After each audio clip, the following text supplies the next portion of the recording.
Welcome to S M academy Telugu. ఈ వీడియోలో మనం హైకోర్టు ముఖ్యమైన ప్రశ్నల గురించి చదువుతున్నారు. మొదటి ప్రశ్నలు ఈ 9వ పేపర్ ఆల్రెడీ 8 పేపర్లు డిస్కస్ చేయడం జరిగింది. కింద డిస్క్రిప్షన్లో టెలిగ్రామ్ గ్రూప్ ఇస్తాను, ప్లేలిస్ట్ కూడా ఇస్తాను, చెక్ చేసుకోండి. ఈ వీడియో యొక్క పీడిఎఫ్ కావాలంటే మనకి టెలిగ్రామ్ గ్రూప్లో అవైలబిలిటీలో ఉంటుంది. ఒకసారి ఆ గ్రూప్లో జాయిన్ అయ్యి చూసుకోండి, ఖచ్చితంగా వస్తుంది. లేట్ చేయకుండా వీడియోలోకి వెళ్తాం. ఫస్ట్ క్వశ్చన్, రోహిణి అనే పండుగను ఏ రాష్ట్రంలో జరుపుకుంటారు అని అడుగుతున్నాను. రోహిణి అనే పండుగ మనకు జార్ఖండ్లో కొత్త పంటలు నాటుకుంటారు కదా, ఆ టైంలో జరుపుకుంటారు అనమాట. రోహిణి అనేది మనకి జార్ఖండ్లో జరుగుతుంది. సాంస్కృతిక నృత్యాలు మరియు పండుగలు, ఫెస్టివల్స్ అవన్నీ కూడా ఖచ్చితంగా క్వశ్చన్స్ అన్ని రాష్ట్రాల గురించి తెలుసుకోవడానికి ట్రై చేయండి.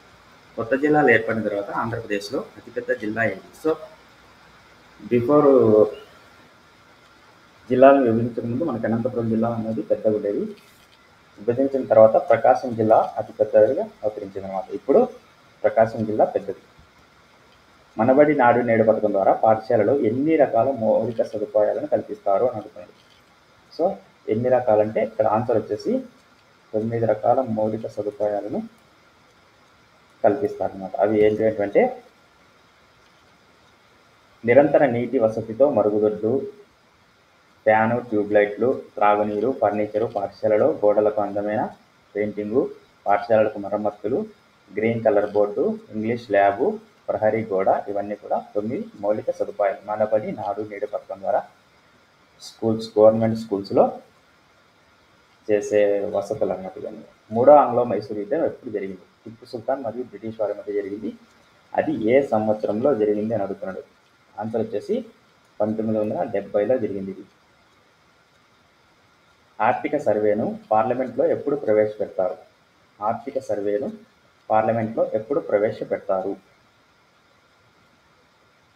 బడ్జెట్కి ముందు రోజు. సో బడ్జెట్ గురించి తెలియజేసే ఆర్టికల్ ఏంటి? మీకు తెలిస్తే కింద కామెంట్ రూపంలో తెలియజేయండి. ఇక్కడ ఆర్థిక సర్వేకు పార్లమెంట్లో ఎప్పుడు ప్రవేశపెడతారంటే బడ్జెట్కి ఒక రోజు ముందు. బడ్జెట్ను ఏ ఆర్టికల్ ద్వారా ప్రవేశపెడతారు? బడ్జెట్కి సంబంధించిన ఆర్టికల్ ఏది అనేది కింద కామెంట్ రూపంలో తెలియజేయాలి. నెక్స్ట్, కింది వాటిలో నర్మదా నదికి ఉపనది కానిది ఏది? సో నర్మదా నదికి ఉపనదులు ఏవంటే బుక్కి నది, బంగారు నది, తవా నది, ఈ 3 కూడా నర్మదా నదికి ఉపనదులు. సో తుంగభద్ర నది మనకి గోదావరి నదికి ఉపనది అనమాట. లార్డ్ రిప్పన్ ద్వారా భారతదేశంలో మొట్టమొదటిసారి జనాభా లెక్కలు ఎప్పుడు చేశారు? లార్డ్ రిప్పన్ ద్వారా భారతదేశంలో మొట్టమొదటిసారి 1881లో చేయడం జరిగిందనమాట. తుంగభద్ర నది అనేది కృష్ణా నదికి ఉపనది. కృష్ణ.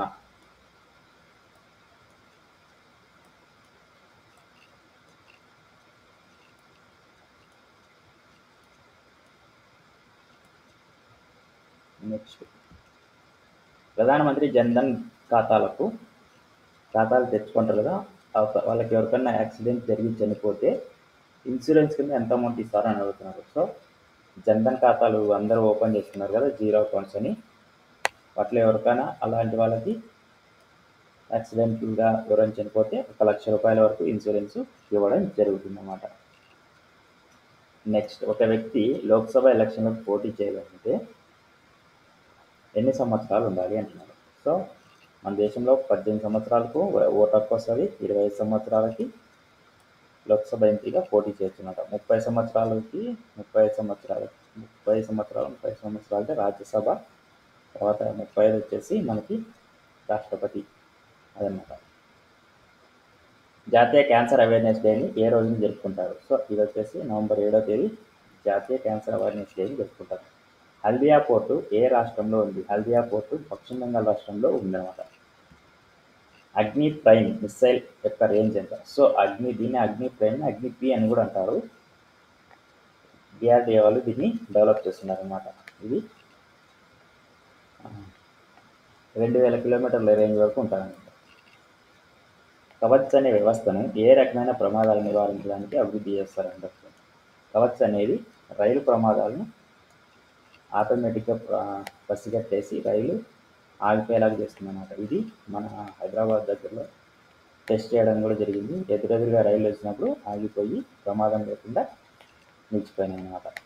సో రైలు ప్రమాదాలను నివారించడానికి కవచ్ అనే వ్యవస్థను రెడీ చేసిందన్నమాట.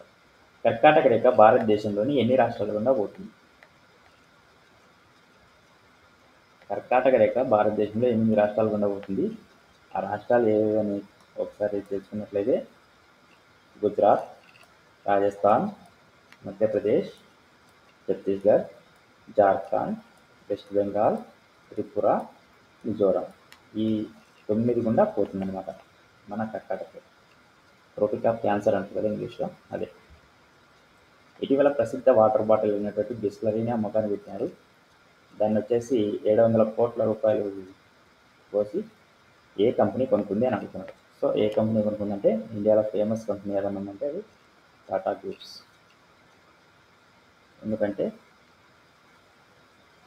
వీళ్ళకి లాభాపేక్ష కన్నా మనం సర్వీస్ చేయడమే ఇంపార్టెంట్ అన్నమాట. బిస్లరీ అనేది కూడా చాలా మంచి కంపెనీ.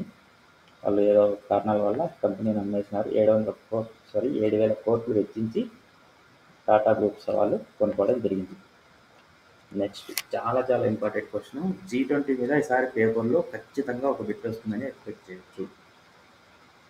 2022 G20 ఎక్కడ జరిగిందంటే ఇండోనేషియాలో జరిగింది. 2023లో ఇండియాలో జరగబోతుంది. డిసెంబర్ 1వ తేదీ నుంచి G20 యొక్క ప్రెసిడెన్సీ బాధ్యతలు ఇండియాకి ఇవ్వడం జరిగిందన్నమాట. ఫస్ట్ మీటింగ్ ఎప్పుడు జరిగిందంటే 4వ తేదీ నుంచి 8వ తేదీ వరకు, డిసెంబర్ 4 నుంచి 7వ తేదీ వరకు జరిగింది. అది ఎక్కడ జరిగింది అని అడుగుతున్నారు. సో సెర్పా మీటింగ్ అనేది మనకి ఉదయ్పూర్లో జరిగిందనమాట. ఉదయ్పూర్ ఆన్సర్ వచ్చేసి ఇక్కడ ఉదయ్పూర్. G20 గురించి మీకు ఎంత ఇన్ఫర్మేషన్ కావాలంటే అంత తెలుసుకోండి, ఖచ్చితంగా వచ్చే బిట్ ఇది. ఈసారి G20 ఒక బిట్ ఉంటుందని మీరు ఫిక్స్ అయిపోయింది. చక్కెర ఉత్పత్తిలో భారతదేశం యొక్క ర్యాంక్ ఎంత? సో చక్కెర ఉత్పత్తిలో భారతదేశం యొక్క ర్యాంకు మొదటి ర్యాంకు. అదే చక్కెర ఎగుమతుల్లో అంటే 2వ ర్యాంకు. చక్కెర ఎగుమతుల్లో ఫస్ట్ ర్యాంక్ ఏ దేశం అని అడిగితే అది చైనా అన్నమాట. మన దేశంలో చక్కెరను ఎక్కువగా ఉత్పత్తి చేసే రాష్ట్రం ఏది? మీకేమైనా తెలిస్తే కింద కామెంట్స్ రూపంలో తెలియదు. భారత అంతరిక్ష పరిశోధన పితామహుడని ఎవరిని పిలుస్తారంటే అంతరిక్ష పితామహుడని విక్రమ్ సారాభాయ్ గారిని పిలుస్తారన్నమాట. అబ్దుల్ కలాంని మిసైల్ మ్యాన్ ఆఫ్ ఇండియా అంటారు. సోమనాథ్ వచ్చేసి ప్రస్తుతం ఇస్రో చైర్మన్. కల్పనా చావ్లా వచ్చేసి first woman to fly into the space. Next English questions వచ్చాయి ఇక్కడి నుంచి. సో ఫైండింగ్ ఎర్రర్ నింపుకోవడానికి ఒక క్వశ్చన్ వచ్చేసింది. One should respect religious beliefs of others as much as his owns. ఇక్కడ హిస్ తర్వాత ONS అనేది OWNS అని, ఓన్ అనేది ఒక్కటే ఉండాలి, ఎస్ ఉండకూడదు అన్నమాట. ఆన్సర్ వచ్చేసి సి అనే దాంట్లో మిస్టేక్ ఉంది. రీప్లేస్ ఓన్స్ విత్ ఓన్, అది answer. Next same question. It was suggested by A doctor that the patient should be taken care. దీని ఆన్సర్ వచ్చేసి ఆన్సర్ సి అండి. సిలో తప్పు ఉంది ఇక్కడ. టేకెన్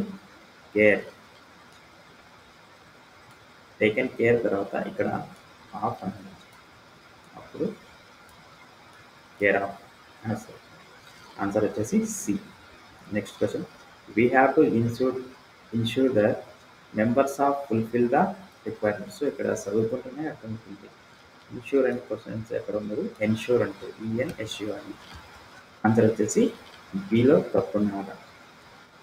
మేక్ షూర్ అనే దాన్ని మనం ఎన్షూర్ అంటాం. ఇన్షూర్ అనే క్వశ్చన్ లేదు. నెక్స్ట్. రియల్ ఫ్రెండ్స్ జెన్యున్ ఒక బ్రాకెట్ ఇస్తాడు, దాంట్లో షూటబుల్ ఏ వర్డ్ ఏదంటే అది విజయన్ అని అడుగుతున్నాడు. జెన్యున్లీ వాంటింగ్ ద బెస్ట్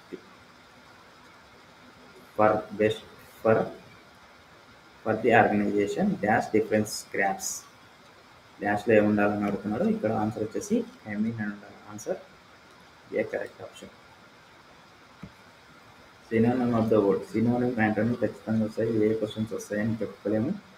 రీసెంట్గా ఏదైనా ఇంగ్లీష్ న్యూస్ పేపర్లో వర్డ్స్ ఫేమస్ ఉంటే వాటిని ఇవ్వచ్చు, లేదంటే పాతే మోస్ట్ ఇంపార్టెంట్ కూడా పొందవచ్చు.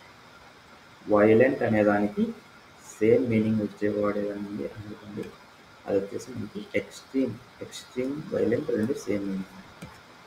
Antonym. So opposite word of fury. ఫ్యూరీకి ఆపోజిట్ ఏంటంటే గుడ్ హ్యూమర్. గుడ్ హ్యూమర్ అనేది ఫ్యూరీకి ఆపోజిట్ వర్డ్.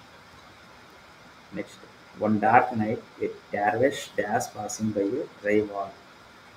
ఆన్సర్ వచ్చేసి దీనికి happen to be. Answer B is correct.